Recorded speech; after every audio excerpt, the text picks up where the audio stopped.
Então, galera, hoje eu tô com 5 brinquedos famosos. Era pra ser 4, mas tem 2 Triceratops. Então, pra começar, vamos começar com o T-Rex. Ele é um dinossauro muito famoso, né? Eu acho que é o mais famoso de todos.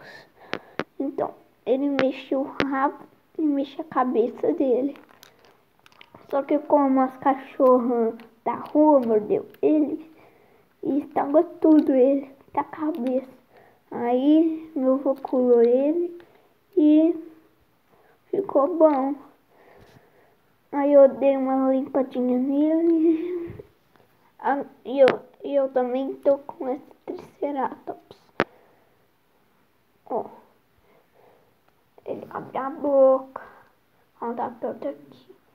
E tem esses chifres grandões e um rabo bem pequeno. O outro, que é famoso também, é o Anquilosauro. Ele é um dinossauro que ele abria a boca assim, ó. Deixa eu fechar. Abre a boca assim. Só que como ele está com a boca, não tem jeito mais. Não foi as cachorras que mordeu ele também.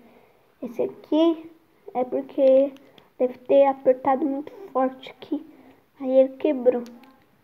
Mas mesmo assim, eu da minha coleção. Dá pra fingir que ele tá batendo o rabo assim, ó.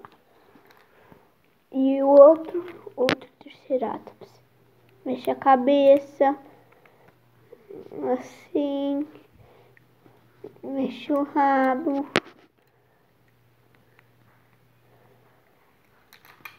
E o último que eu tenho aqui é o Velociraptor. O olho dele desmanchou, então eu tô com o olho dele assim.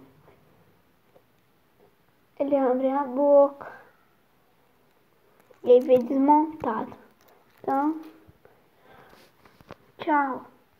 E não se inscreva de deixar o like, não esqueça de deixar o like e inscrever no canal.